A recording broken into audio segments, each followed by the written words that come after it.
என் செல்ல பிள்ளையே, இந்த உலகத்தின் பிரபஞ்ச விதி என்பது நீ என்ன செய்கிறாயோ அதுவே உன்னை வந்து சேரும் என்பதுதான். நீ நல்லது செய்தால் உனக்கு நல்லதாகவே வரும். நீ யாருக்கேனும் கெடுதல் செய்தால் அது 10 மடங்கு கெடுதலாக உன்னை வந்தே தீரும். அதனால் முடிந்த அளவு எண்ணத்தாலோ செயலாலோ யாருக்கும் ஒருபொழுதும் தீங்கு நினைக்காதே என் தங்கமே. உன் மனதை எப்பொழுதும் தூய்மையாக வைத்துக்கொள் என் தங்கமே. உன்னுடைய ஒவ்வொரு செயலும் சொல்லும் யார் மனதையும் எக்காரணத்தை கொண்டும் காயப்படுத்துவதற்காக இருக்கக்கூடாது, துன்பப்படுத்துவதற்காகவும் இருக்கக்கூடாது என் தங்கமே. கவலைகளுக்கு என்றும் நேரம் ஒதுக்காது என் தங்கமே. உனக்கான வரவு இருந்தால் மட்டுமே உன்னுடைய வாழ்க்கையை மேம்படுத்த முடியும். அதனால் அதிகமாக உழைக்க பழகு. பிரச்சனைகளை ஒதுக்கிவிட்டு மற்றவர்களுக்கு உதவி செய். உனக்கான உதவி உன்னை தேடி வரும். அமைதி இல்லாத இடத்தில் இன்பம் இருக்காது. என் பிள்ளையே, இப்பொழுதெல்லாம் நீ நீயாகவே இல்லை. நீ எதற்குள்ளேயோ முடங்கி கிடக்கின்றாய். கவலைகள் உன்னை பாடாய்படுத்துகிறது. தொடர்ந்து ஏமாற்றங்களையே சந்தித்து வந்ததால் உன் மனம் நம்ப மறுக்கின்றது. உன் மனம் எல்லாவற்றையுமே சந்தேகப்படுகின்றது. எல்லாவற்றையுமே சந்தேக கண்ணுடனே பார்க்கின்றாய். சொல்ல போனால் உன் வாழ்க்கை பற்றிய நம்பிக்கையே இன்னும் உனக்குள் வரவில்லை. உன் அப்பா நான் உன்னுடன் இருக்கையில் நீ எதற்காகவும் கலங்கிக் கொண்டிருக்காதே என் தங்கமே. வாழ்க்கையில் என்ன தோன்றுகிறதோ, என்ன கேள்வி இருக்கின்றதோ அதை எல்லாவற்றையும் என்னிடம் வந்து பேசு. என் ஆலயத்திற்கு வா. நான் உனக்காக அங்கு காத்திருக்கிறேன். உனக்கான பதிலை தருவதற்காக நான் காத்து கொண்டிருக்கிறேன். உனக்கானது எல்லாவற்றையும் நான் நிறைவேற்றி கொடுப்பேன் என்று ஒரு சத்திய வாக்கை உனக்கு அளித்திருக்கின்றேன். நான் கொடுத்த வாக்கிலும் கூட உனக்கு சிறிது சந்தேகம் இருக்கின்றதல்லவா? நீங்கள் செய்து கொடுப்பதை முதலில் செய்து கொடுங்கள் அப்பா, அதற்கு பிறகு நான் உங்களை வழிபடுகிறேன் என்று கூறுகின்றாய். ஆனால் நான் கூறுவதோ முழு மனதோடு முதலில் என்னை நம்பு, என்னை சரணாகதி அடை, அதற்கு பிறகு உனக்கு வேண்டியதை நான் செய்து தருகிறேன் என்று நித்தமும் உனக்கு சொல்லிக் கொண்டேதான் இருக்கின்றேன். உனக்கு உன்னுடைய கவலைகளும் பிரச்சனைகளும் மட்டுமே பெரிதாக தருகிறதே தவிர நான் உனக்கு சொல்லக்கூடிய விஷயங்களை நீ மதிப்பதே கிடையாது.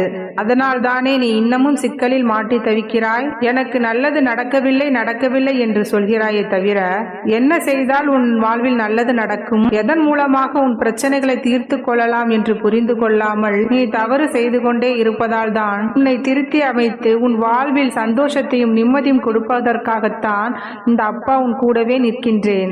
நீ எதை என்னிடம் கேட்டாயோ அது கட்டாயமாக உன்னிடம் கிடைக்கப் போகிறது. என் குலதெய்வம் நான் கேட்டதையெல்லாம் கொடுத்து விட்டார் என்று நீ மகிழ்ச்சியாக கூறப்போகிறாய். மாதங்களும் வருடங்களும் பல கடந்து விட்டது, மன நிம்மதி மட்டும் இல்லையே என்றுதானே வருத்தப்படுகிறாய். இனி வரும் நாட்களில் உன் வாழ்வில் செல்வங்கள் 16 பெற நான் அருளப் போகின்றேன். என் ஆசீர்வாதத்தை பெற்ற நீ சந்தோஷமாக இருக்க போகின்றாய். உன்னை வீழ்த்தும் அளவிற்கு விதிகள் எழுதப்பட்டிருந்தாலும் அவர்களை வீழ்த்தும் அளவிற்கு வழிகளும் தருவேன் என் தங்கமே. எவ்வளவு பெரிய துன்பமாக இருந்தாலும் நான் வணங்கும் என் குலதெய்வம் என்னை காப்பாற்றுவார் என்று நம்பிக்கையோடு இரு. நிச்சயம் நான் ஒவ்வொரு வினாடியும் உன்னை காப்பாற்றுவேன். இதுவரை நீ எத்தனையோ தவறு செய்திருக்கின்றாய். சில தவறுகளை வேண்டுமென்றே செய்திருக்கிறாய். அந்த தவறுகளை நீ அறியா பருவத்தில் செய்திருக்கிறாய். ஆனால் அப்பொழுதெல்லாம் உன் கஷ்டங்களை அனுபவிக்காமல் இப்பொழுது சரியது தவறு என்று பார்த்து பார்த்து உன் வாழ்க்கையை வாழும் பொழுது இந்த தவறுக்கு பல கஷ்டங்களை அனுபவிக்கிறாய் தானே. விதி வலியது என் பிள்ளையே. எது எப்பொழுது நடக்க வேண்டும் என்று இருக்கின்றதோ அது அப்பொழுது சரியாக நடக்கும். செய்த தவறுக்கு கிடைக்காத தண்டனை இப்பொழுது வந்து சேருகின்றது. மனவேதனை அடையும் எந்த செயல்களிலும் நீ ஈடுபடாதே. உன்னை வேண்டுமென்றே வம்பிழுப்பவர்களை அவர்கள் வழியிலேயே விட்டுவிடு. பொறுமை கொள், சகிப்புத்தன்மையை வளர்த்துக்கொள். அவர்கள் பேசுவதற்கு பதில் பேசவோ அல்லது விமர்சிக்கவோ முயற்சி செய்யாதே. உனது பாதை எதுவோ அதை தேர்ந்தெடுத்து அதே வழியில் பயணம் செய். மற்றவர்களுக்காக உன் பாதையை மாற்றிக்கொள்ளாதே. அதுவே நன்மைக்கு வழிவகுக்கும். உன்னை துன்புறுத்துபவர்களை உன் மனதில் சுமந்து கொண்டு செல்லாதே. உன்னை துன்புறுத்துபவர்களை அவர்கள் போக்கிலேயே விட்டுவிட்டு வாழ்க்கையின் முயற்சிகளை செம்மைப்படுத்து. வாழ்வில் நீ செல்லும் பாதைகள் அனைத்திலும் துன்பங்களும் கஷ்டங்களும் பின்தொடர்ந்து வந்தாலும் அதனை பொருட்படுத்தாதே. இதையெல்லாம் கடந்து சென்றால் மட்டுமே விடியல் என்ற வெளிச்சம் வரும். நீ உன் வாழ்வில் வெற்றி பெற என்னென்ன தியாகங்கள் செய்ய வேண்டுமோ அனைத்தையுமே செய்துதான் ஆக வேண்டும். இது பல கஷ்டங்களை கொடுக்கும், ஆனால் அதற்கு ஈடாக உனக்கு பல நன்மைகள் வந்து சேரும்.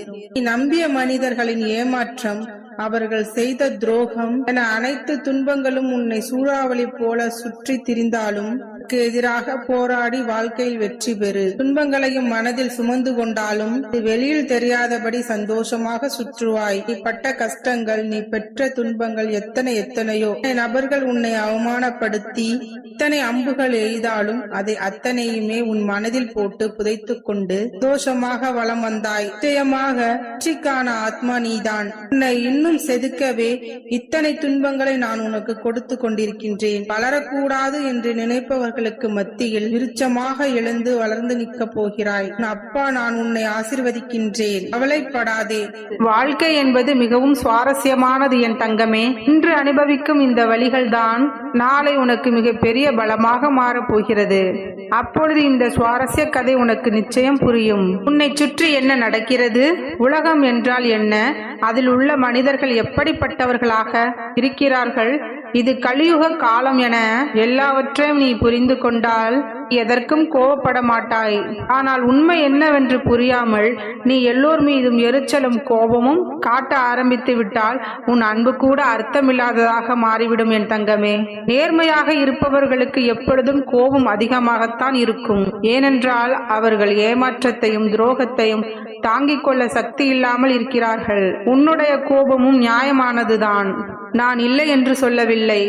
ஆனால் அந்த கோபத்தினால் உனக்கு எந்த பயனும் இல்லாத பொழுது எதற்காக கோபப்படுகிறாய் என்றுதான் கேட்கிறேன். உன் மனசாட்சிக்கு உண்மையாகவும் நேர்மையாகவும் தானே நடக்கிறாய். மற்றவர்கள் செய்த தவறுகளுக்காக கோபப்பட்டு உனக்கு நீயே ஏன் தண்டனை கொடுத்து கொண்டிருக்கிறாய்?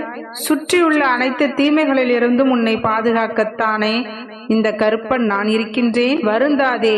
நீ கீழே விழ வேண்டும் என்று காத்திருப்பவர்களின் கண் முன்னே உன்னை தூக்கி விடுவதற்காகவே இந்த கருப்பசாமி நான் இருக்கிறேன். இந்த உலகத்தில் எல்லோருமே உத்தமர்கள் கிடையாது. எல்லோருமே சூழ்நிலைக்கு ஏற்றவாறு பச்சோந்தியாக வாழ்ந்து கொண்டிருக்கும் கலியுக காலமாகத்தானே இது இருக்கிறது. உண்மையாக இருப்பவர்களுக்கும் உண்மையாக நடந்து கொள்பவர்களுக்கும் இந்த ஊரே பகையாக இருக்கிறது. ஆனால் பொய்யானவர்களையும் பொய் பேசி ஏமாற்றுபவர்களையும் தானே இந்த உலகமே கொண்டாடி கொண்டிருக்கின்றது. அப்படிப்பட்டவர்களிடமிருந்து நீ சற்று கவனமாகவே ஒதுங்கியிரு. சந்தோஷத்திலும் சோகத்திலும் அமைதியாக இருக்க பழகினாலே உன்னை பற்றி யாராலும் எவராலும் முடிவுக்கு கொண்டு வர முடியாது. எதையுமே தனியாக நின்று எதிர்க்க கற்றுக்கொள். அப்பொழுதுதானே உன் பலம் என்றால் என்ன, பலவீனம் என்ன என்பதை உன்னால் புரிந்து கொள்ள முடியும். உன் மனநிலை கோபமாக இருக்கிறது என்பதால் கோபப்பட்டு பேசிவிடாதே. எல்லா சமயங்களிலும் அமைதிதான் நல்லது. எந்த சூழ்நிலைகளிலும் அமைதியாக இரு. இந்த கருப்பன் உனக்கு என்றுமே துணையாக நிற்பேன். வாழ்க வளமுடன்.